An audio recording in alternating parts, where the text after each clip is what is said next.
Et salut tout le monde, c'est Jocelyn 1998. Aujourd'hui, on se retrouve pour la deuxième vidéo de mes achats manga juillet 2015. Donc, il nous restait 5 tomes à présenter. Donc, ça va être rapide pour certains. Donc, on va commencer avec le premier, Darwin's Game, tome 6. Donc, dans les 5 premiers tomes, hein, donc je raconte l'histoire rapidement. Kaname découvre le D-Game, le Darwin's Game. Il est entraîné dedans, il découvre que c'est une application, mais qui déclenche des combats à mort dans la réalité. Les gagnants de ces fameux combats à mort peuvent gagner des points qui valent une fortune, donc ça leur permet de se faire un max de blé. Et il va tout simplement à un moment être embarqué dans un event spécial qui s'appelle la chasse au trésor.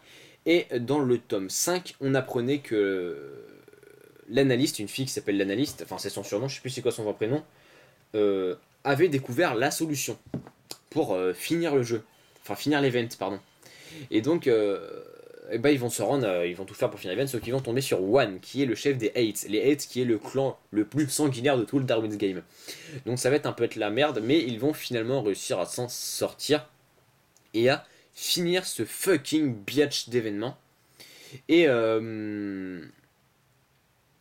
et suite à ça, Kaname va former son propre clan. Donc dans son clan, il y aura Shuka. S'il y aura Shuka, il y aura, je sais plus si, je crois qu'il y aura l'analyste, ouais. Il y aura aussi un mec dont je sais plus comment il s'appelle, faudrait que je me souvienne de son prénom. Mais le truc, c'est qu'il n'y a pas de table où présente tous les personnages, de page où présente tous les personnages, pardon.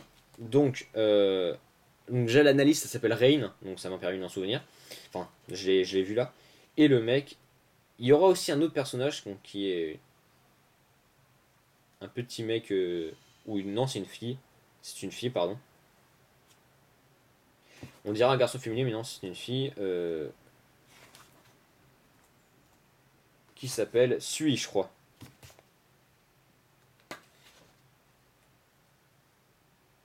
Bah, qui avait été introduit dans le tome 4.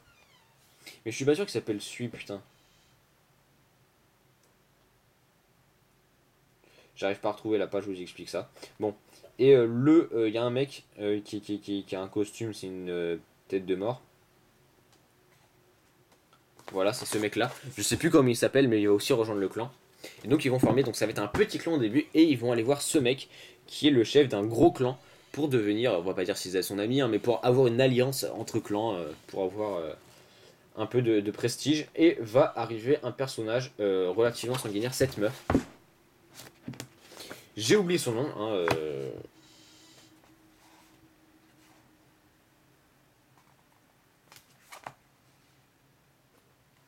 cette meuf qui s'appelle, qui était une tueuse à gages, hein, et qui fait partie du Darwin's Game, mais je sais plus comment elle s'appelle.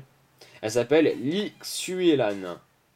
Xuelan, Liu Xuelan, Liu Xuelan, qui s'appelle surnommée la renard intouchable, qui est donc le numéro 1 du classement du Darwin's Game, et qui va faire une proposition. Enfin, elle va enlever, en premier lieu, elle va enlever Kaname, hein, pas pour lui faire du mal, mais pour lui taper la discute, et elle va lui faire une proposition, et je me souviens plus. What is it, this proposition? Non, elle lui fait la proposition avant de l'enlever, et alors après elle l'enlève, je sais plus pour quelle raison. Et cette proposition, c'est.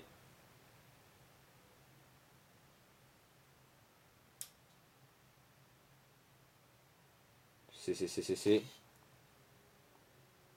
Attendez, faut que je lise.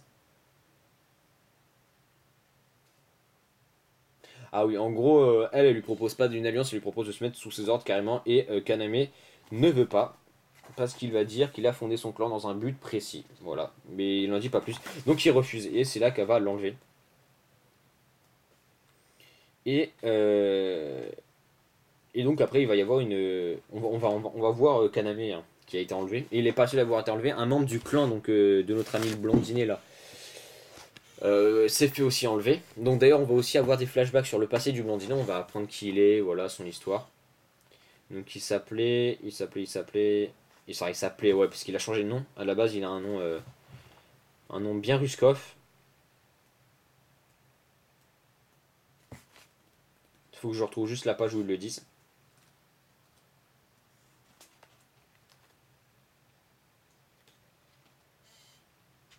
Bah, leurs noms japonais, enfin qui sont redonnés, c'est Denjo et Kaide.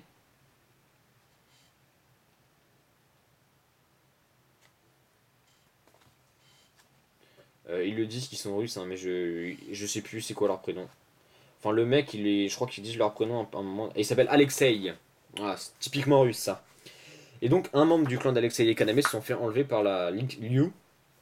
Et elle va taper la dispute avec eux. Et puis, il va y avoir tout simplement une course-poursuite pour récupérer Kaname. Et ça, le tome se finit sur cette fameuse course-poursuite. Et c'est un très bon tome où on apprend beaucoup de choses, mais c'est surtout un tome un peu relaxé, on va dire, où on peut un peu respirer après les événements étouffants de l'event qu'on avait dans les tomes, à partir du tome 3, je crois. Ensuite, The Heroic Legends of Arslan, tome 2. Dans le tome 1, on avait été introduit avec le royaume de Lusitania, l'armée la plus forte du monde, jamais une défaite, et beaucoup trop prétentieux et imbus de leur personne. Ils ont été à la guerre sans faire gaffe. Ils se sont fait rosser parce qu'ils se sont dit nos adversaires, c'est les indigènes, ils ont aucune intelligence. Sauf que ces cons, ils sont pas cons, ils se sont fait torcher une fois, ils ont décidé de mettre au point une stratégie, et ils avaient rossé complètement l'armée de Lusitania. Et surtout à cause d'un traître, un mec de l'armée de Lusitania qui les avait trahis, qui avait balancé pas mal de choses sur eux aux ennemis. Et on avait vu comment il s'appelle, le prince Arslan et je crois qu'il s'appelle Darwin, Darwin, Darius, un truc comme ça.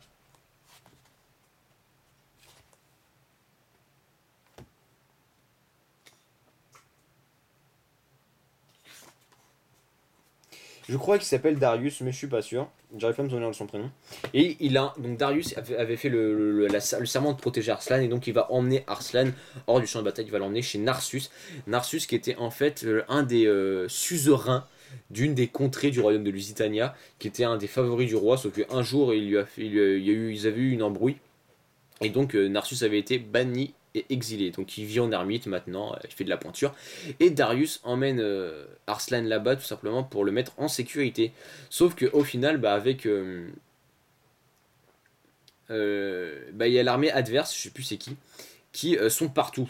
Ils sont partout, partout, partout, puisqu'ils ont gagné la bataille, et ils vont aller foutre la merde à la capitale. Donc d'un côté, on a Arslan qui dit il faut que je retourne à la capitale pour faire ci, pour faire ça, et de l'autre côté, on voit l'armée qui débarque à la capitale et qui fout littéralement le bordel, mais d'une puissance.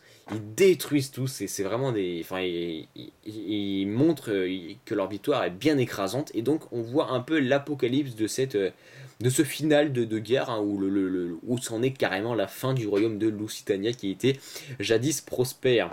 Et donc c'est un très très bon tome qui a introduit pas mal de personnages, enfin qui a introduit un personnage, pardon, qui est celui-là. Donc c'est un petit. Je pense qu'il aura il va rejoindre. Je pense qu'il va y avoir un petit groupe à former autour de la salle, il va le rejoindre, hein, mais pour l'instant on n'en est pas sûr. Et c'est un petit saltimbanque dont j'ai oublié le nom qui est bien sympathique.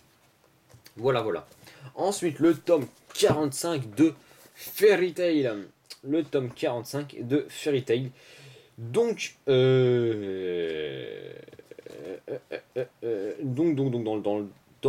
les tomes précédents, ils avaient commencé à montrer Tartaros, et ils avaient mis un terme au projet qui s'appelait Face, je crois.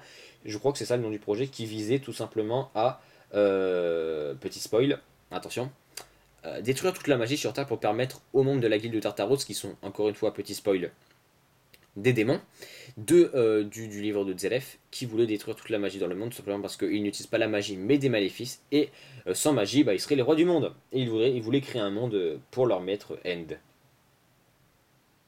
Et donc il va y avoir tout un tas de bastons entre les membres de Fairy Tail et les membres de la guilde de Tartaros, la guilde clandestine. Et on va avoir un affrontement entre Mira Jane et... Attention, attention, attention, attention, attention, attention, un spoil. Une mage qui est devenue un putain de démon, Minerva. Voilà, voilà. Et donc, Natsu lui affronte un autre personnage dont j'ai oublié le nom, qui aspire les âmes, et il va le défoncer. Et donc, toutes les âmes vont quitter son corps.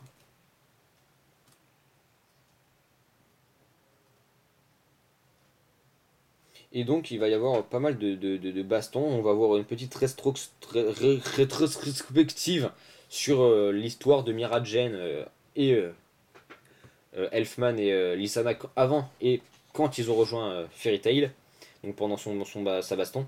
Et il va tout simplement y avoir un sort qui va être lancé. Ils vont tous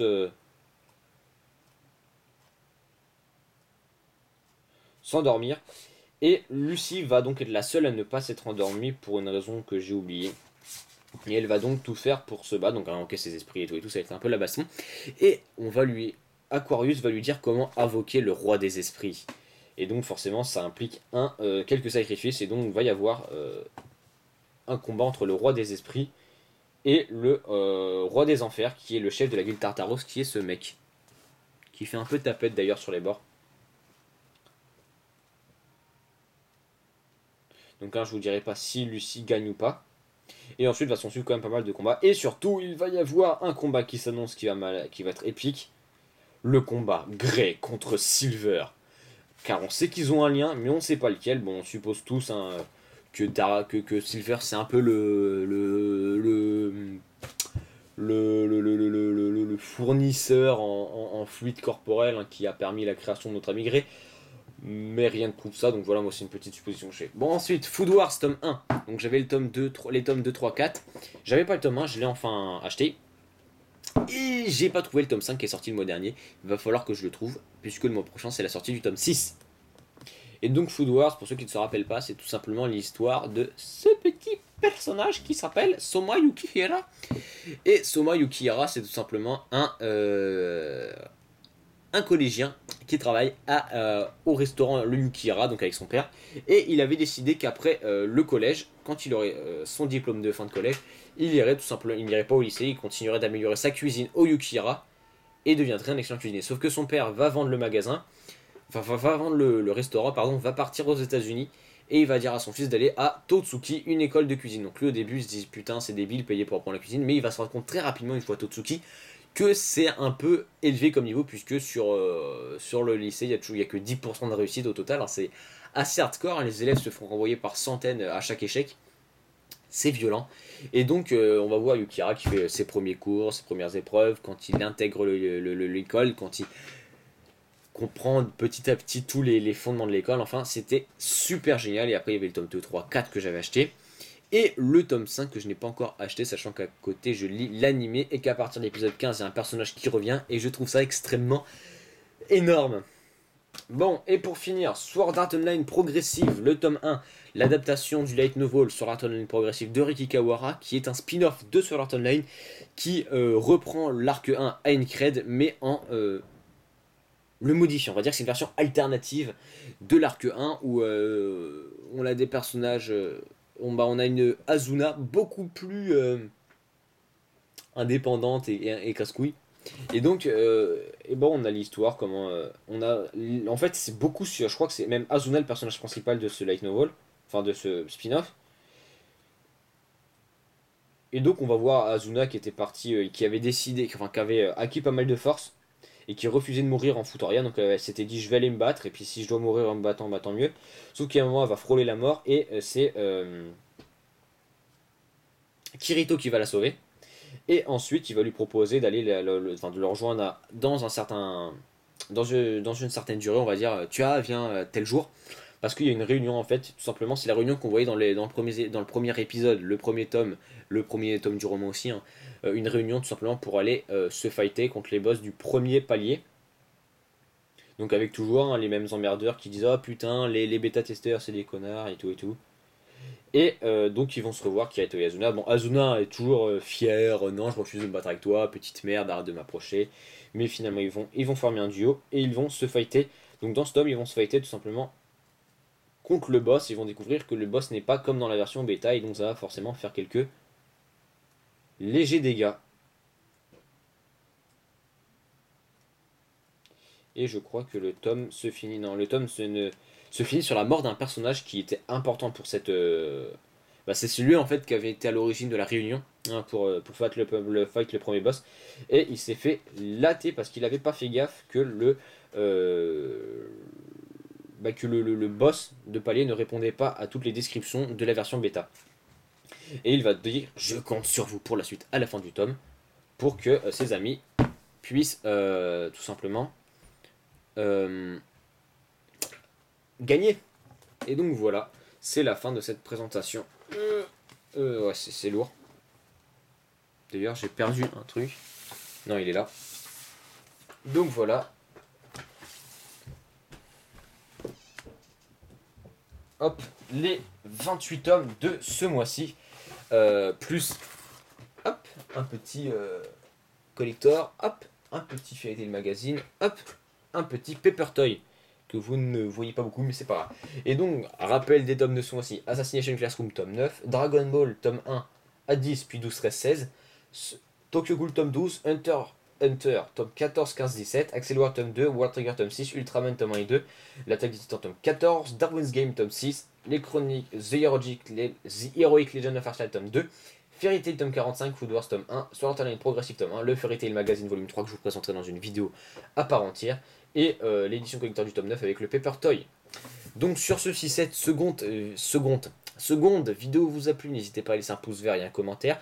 Vous pouvez vous abonner à la chaîne, nous rejoindre sur Twitter, et moi je vous dis salut à tous pour une prochaine vidéo.